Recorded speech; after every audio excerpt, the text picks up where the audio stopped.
Okay, so this is take two. For some reason, the LinkedIn Live wasn't working today, so I'm going to record this, throw it in the group, and you can then you can watch it. So I apologize if you were turning up live and you missed this, but hey, technology, it's fantastic when it works well. So for those of you who don't know me, my name's Grant Herbert, and I am the founder and the global managing partner of the Professional Services Leadership Academy. And we've been doing a little bit of a series around the 9 crucial shifts for all leaders to be able to thrive and survive in this current environment. And we started off in identity, we moved into intelligence last time, and we looked at what emotional intelligence was and why it's so important to work on those competencies. And what I said I was going to do today is go into the first competency in that area, and that is emotional self-awareness. So we're going to do that.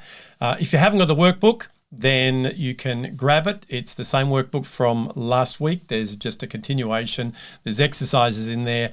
I really want to give you what I can in this short, sharp video that was going to be alive, so that you can at least get a start on these things. You see, emotional intelligence was not something I even knew existed. And when I did find out, I realized that it was the challenge. Having a lack of it was the challenge for everything that I went through in my military and corporate careers. So I've been working now for about the last 15 years in helping other people to discover how to develop this for themselves, and also to create a culture around this in your firm, in your organization. So here's the thing. We talked about last week the fact that emotions are important. It's not a matter of just leaving them at the door and coming to work and not being emotional. And I'm sure that you've had people say to you, let's just take the emotion out of it and let's stop being so emotional. And here's the thing. You're a human being, and human beings are emotional beings. So whenever we suppress or ignore emotions, they still happen. So what I want to do is, over the next few weeks, we're going to be looking at different competencies in this area. And today I want you to be more aware of the emotions that you are experiencing. So let me just shift to this screen here. And today, as I said, we're talking about emotional self-awareness. So in that first quadrant of emotional intelligence, self-awareness, we've got those 3 competencies: emotional self-awareness, accurate self-assessment, and personal power. So I really want to start your journey today. Now, you could be like me. This could be totally new for you. And this whole idea of emotions and, whether they're important, all that sort of stuff could be foreign to you. So just hang in there, and hopefully, like me, you'll see the light, and this is going to really, really help you. Because here's what I know. This self-awareness will empower you to be able to recognize and understand the links between your feelings and what you think, say, and do. So here's the thing. I've found in my own life and in working with, thousands of people just like you around the world, that when you're not sure why you're behaving the way you are, why you're thinking that way, it becomes very frustrating. It becomes, very confusing. So getting this level of awareness is, critical in being able to make the changes that you need to make. Most of us are unaware, right? Unless you've done some formalized training like this, you're not aware that you're supposed to be able to understand what emotion you're experiencing. Remember I said emotional intelligence is the ability to be aware of your own emotions in the moment and then use that information to manage the response to the emotion. So it's not about managing the emotion, it's about managing the response.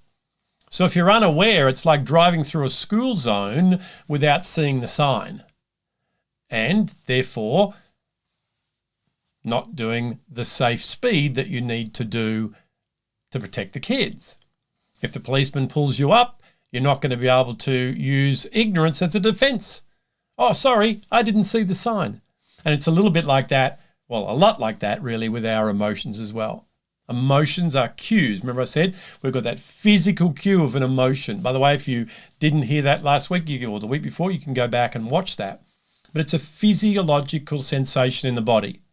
Then you make that mean something, go through your inner dialogue and all those things, the psychological, and it comes out as a feeling. So you choose to feel the way you feel.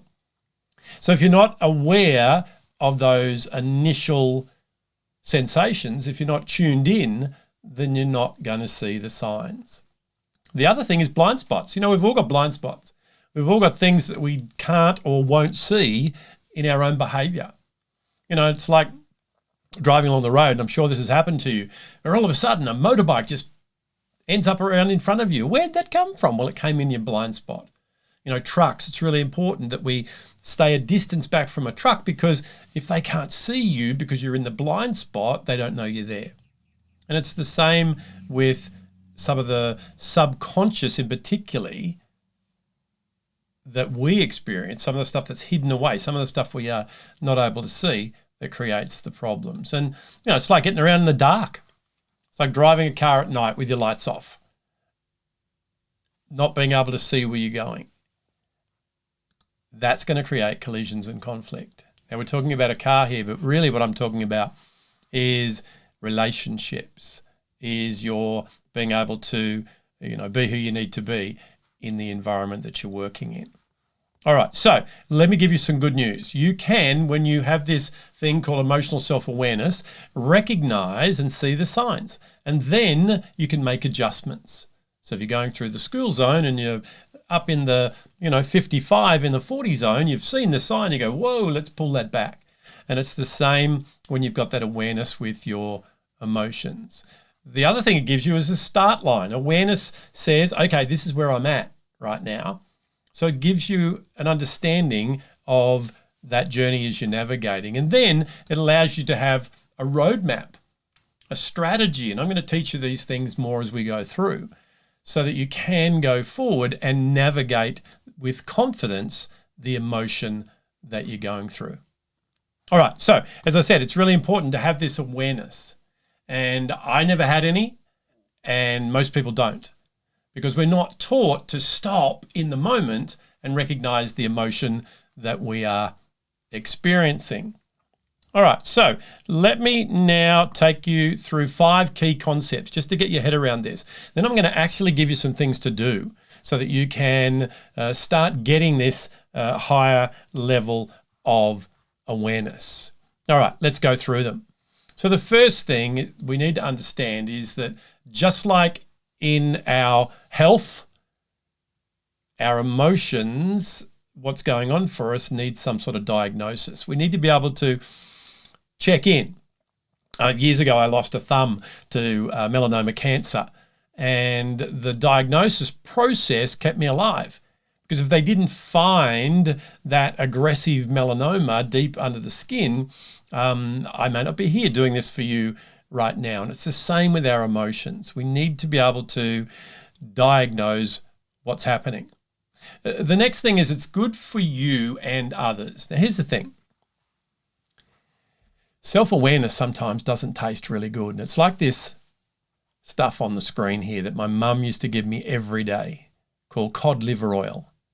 And apparently it's good for your stomach health. But let me tell you, it might be good for you, but it tastes terrible. So sometimes things that are good for you don't always taste good. And self-awareness, getting this self-awareness, getting this understanding of where you are with these competencies, that may not feel good and taste good and smell good to start with, but it is good for you in the short and longer term, and it's good for the others around you as well.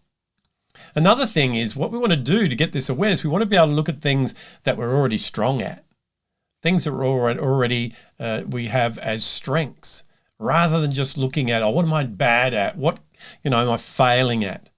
So strengths then can be leveraged. And in leveraging those strengths, they can help you with the, problem areas that you might have as well.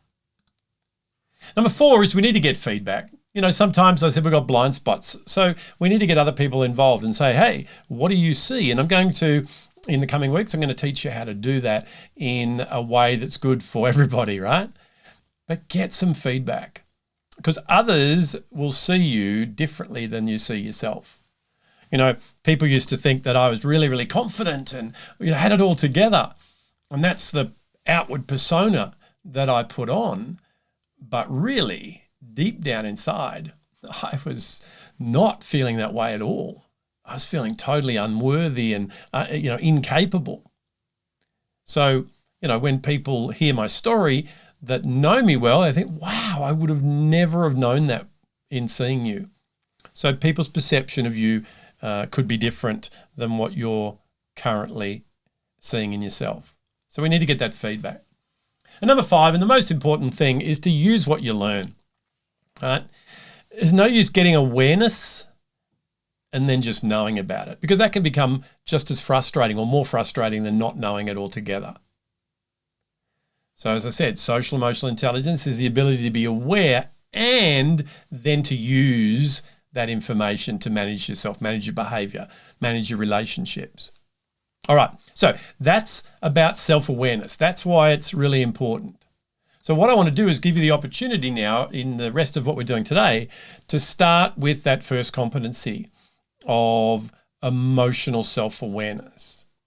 Now, what is it? It's all about recognizing your emotions and their effects. So it's that first bit of being aware of your emotions in the moment. Right? So it's about looking for those signs, it's looking for those cues and clues. So the first thing you need to do is notice those physiological sensations. So to do that, you know, we've got to be attuned to ourselves, we've got to be present. So it's like driving down the road, we can see the signs if we're looking out the window, right, through the windscreen. We've got to be able to be attuned. So the first part of this process is to notice the emotion. The second part of the process is to name it, give it a name.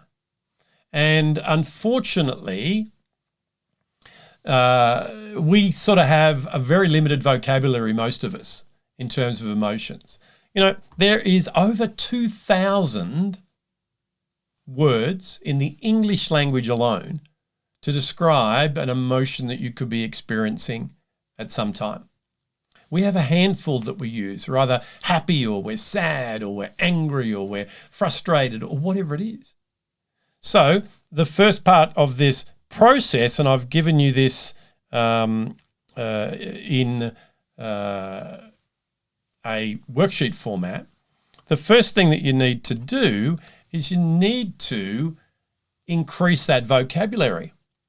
Now, I've given you in the group here, in the page, this emotions inventory, and you can grab a copy of that and go through it. And this is certainly not 2,000. It's not exhaustive. So you'll need to be able to increase that vocabulary. Use more than your handful. So I've given you a size to do around this. And as I said, it's about checking in different times of the day and, you know, being aware of how you are feeling or the emotion you're experiencing. So to do that and to build that muscle memory, what we're going to do is an activity where you can look at different times on a timeline there and you can jot down how you're feeling. Now, you'll see there it says feeling in brackets feelings, because you can be experiencing more than one emotion in any given moment. Right? But what I want you to do as we're starting off is just recognize one of them. So as the first one says, when I woke up this morning, I was feeling. While commuting to work this morning, I felt. So what you've got to be able to do is express it in I feel or I am feeling. So lunchtime, you know, an hour, all those ones down there. And if there's any that don't, equate to what your day actually looks like, then put in whatever it is for you. So now that you get that awareness, what you're able to do is be able to recognize patterns. Recognize when, you know, for example, you might wake up feeling happy. And on the way to work, you might be feeling sad. So what happened between? What was the thinking I was thinking about the fact that I hadn't done that report for the boss or whatever it is, right? My billable hours weren't where they needed to be, whatever. I've got to see that person that I don't get on with. So it's about, firstly, an exercise to help get us stopping and thinking, well, what am I feeling right now? And then being able to, over a period of time, recognize patterns. So you can do that as much as you want. I suggest you do it for the next 2 weeks at least, and then that way you'll develop a pattern. And then after a while, it becomes subconscious. Now, the reason we're doing this is so that the third part of that process, so we've noticed the emotion, we've named it, is now we can navigate it.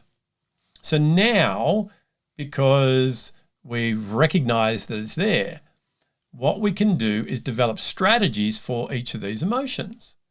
So, for example, when I am feeling frustrated, I've got a strategy to be able to check my thinking and, switch things around with that, whatever it is.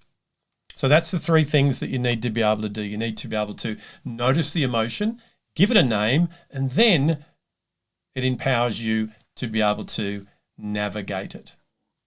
So that's all I wanted to cover with you today. As I said, I want to keep these really short. What we're going to be doing next time is we're going to be looking at accurate self-assessment. We're going to, step into the next one and really see how we can get a true understanding of where we are with these emotions, with our emotional intelligence. It's about asking for feedback and all those things. I'm going to teach you some ways of doing that. So I really encourage you to go through those exercises. Do that for the next couple of weeks. You'll really see the benefit when you start knowing why things are happening. So initially, just go through the exercise to work out what's the emotion that I'm feeling. And then we can continue to look at, there seems to be a pattern here. Every time I go to be with that person, or every time I, go from here to this, it makes me start thinking in certain ways. So remember, the emotion's physiological, the feeling is psychological. So that gap in between of what you make it mean and the thinking and the dialogue that goes on, that's what we really want to manage. And in a few weeks' time, I'll give you some actual strategies. We'll get into the self-management side of things. All right, so sorry that it wasn't live today, but it is live for you if you're watching it right now. Technology is a great thing when it works. If you've got any questions, pop them on down. Connect with me. There's plenty of ways you can connect with me. If you want to look at how you can, work with me yourself or get me to work with your team, then contact me. We can have a quick chat and see if that's a good fit. So until next time, enjoy that level of, or increasing that level of awareness around your emotions. I'll see you then.